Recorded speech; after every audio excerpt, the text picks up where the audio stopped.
Good morning students, कैसे चल रहा है? ऑफलाइन एग्जाम होने हैं। सुप्रीम कोर्ट ने अपना फैसला सुना दिया है। आपके पास है 1.5 महीना। अब समय है कमर कसने का। कोई बात नहीं, 1.5 महीना बहुत है। अगर आप चाहो तो बहुत कुछ कर सकते हो।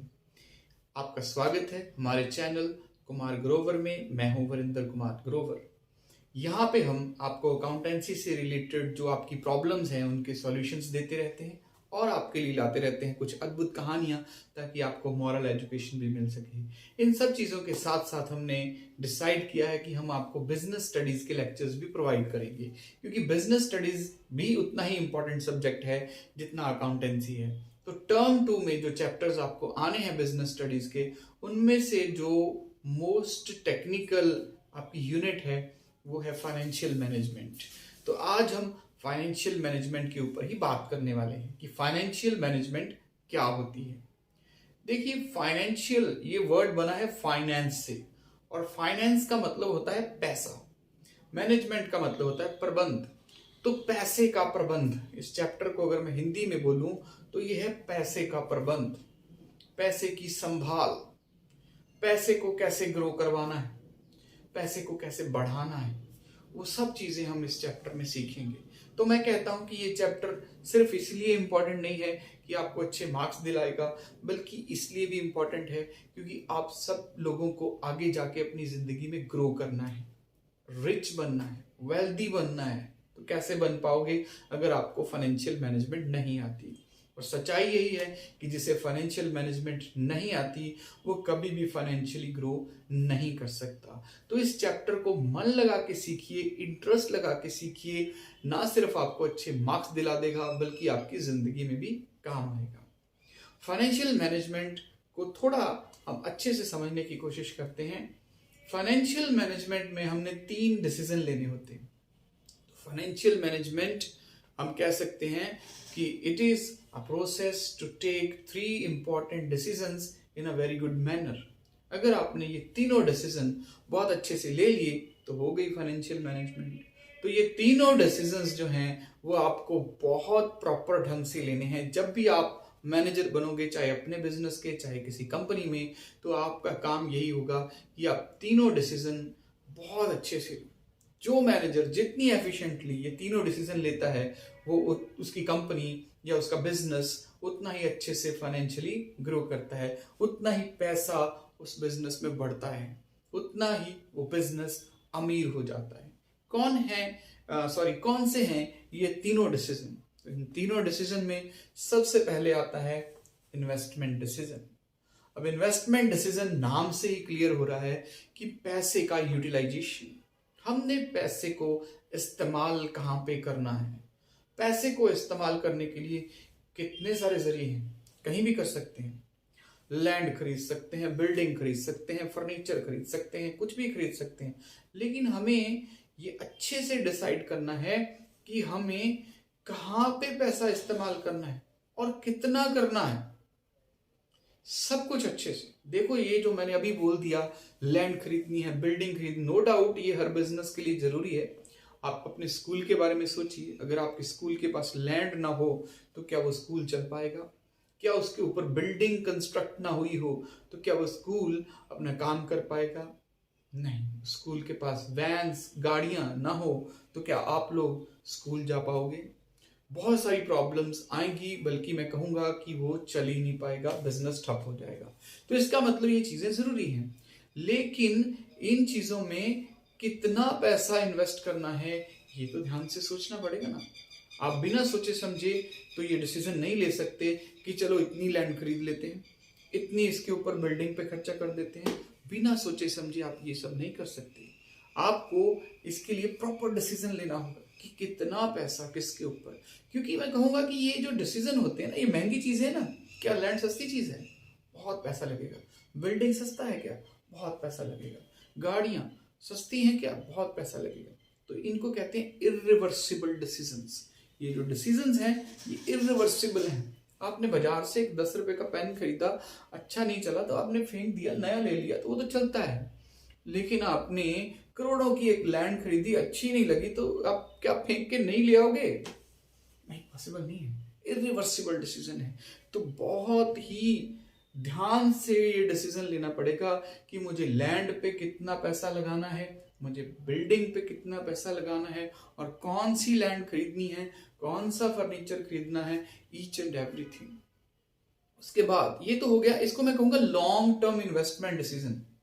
इन्वेस्टमेंट डिसीजन के अंदर क्या आता है, एक मैंने अभी डिस्कस किया लॉन्ग टर्म इन्वेस्टमेंट डिसीजन। क्योंकि लैंड में पैसा लगाया, बिल्डिंग में लगाया, फर्नीचर में लगाया, क्या एक दिन काम आएगा? क्या क्या पूरे बिजनेस की लाइफ में काम आएगा? पूरी लाइफ में काम आएगा। ये लॉन्ग टर्म डिसीजन है, इरिवर्सिबल डिसीजन है, बहुत ध्यान से लेना है।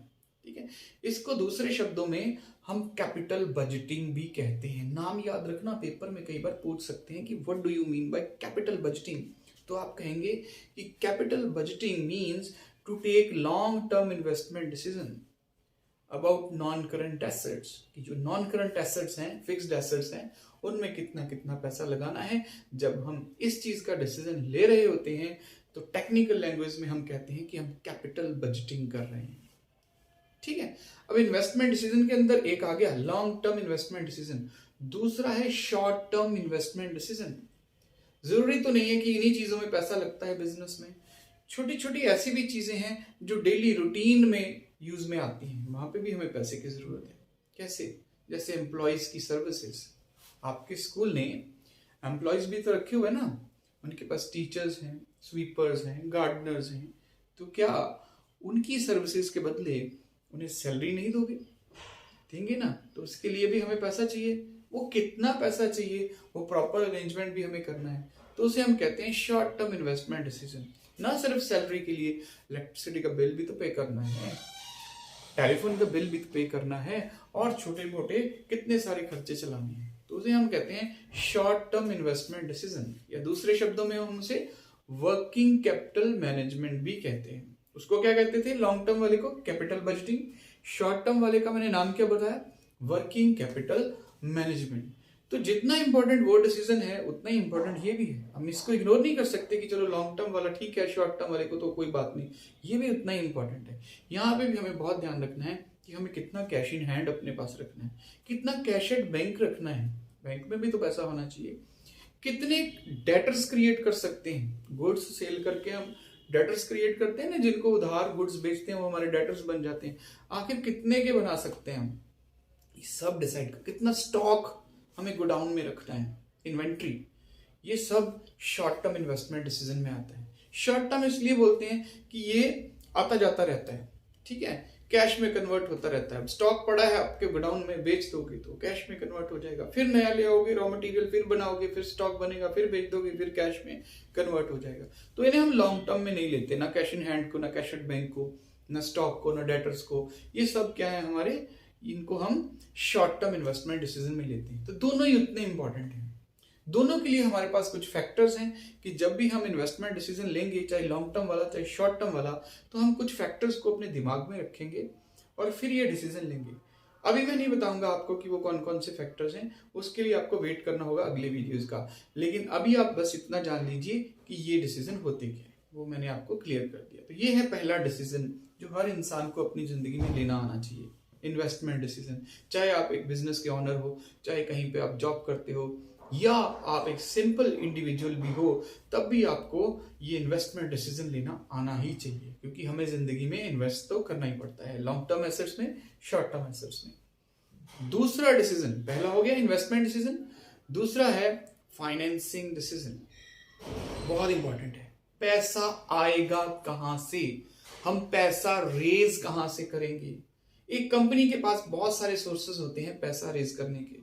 वो शेयर इशू कर सकती है, वो डिबेंचर इशू कर सकती है, वो बैंक से लोन ले सकती है, वो अपनी अर्निंग को रिटेन करके रख सकती है और फिर उस पैसे का इस्तेमाल कर सकती है। कितने सारे सोर्सेज हैं, हम पैसा कहां से इस्तेमाल करें? लोन ले लें बैंक से, डिबेंचर इशू कर दें, या शेयर इशू कर दें। तो ये भी एक इंपॉर्टेंट डिसीजन। अगर यहां पे भी हम गलती कर गए तो पछताएंगे। हमें बहुत ध्यान से ये भी डिसीजन लेना है, क्योंकि हर सोर्स के अपने मेरिट डिमेरिट हैं। हम किसी भी एक सोर्स पे डिपेंड नहीं रह सकते। मान लीजिए हम शेयर इशू कर लेते हैं, इक्विटी शेयर, और कहीं से पैसा नहीं लेते, सारा पैसा वहीं से उठा लिया। अब इक्विटी शेयर इशू करने के कुछ अपने मेरिट्स हैं। मेरिट पहला तो यही आप कह सकते हो कि परमानेंट कैपिटल है, कभी वापस नहीं करना पड़ती, तो फिर बर्डन नहीं है हमारे ऊपर कि ये पैसा वापस करना है। एक बार उठा लिया शेयर होल्डर से पैसा, कंपनी के पास रहेगा फॉर एवर। ये तो अच्छा मेरिट है भाई।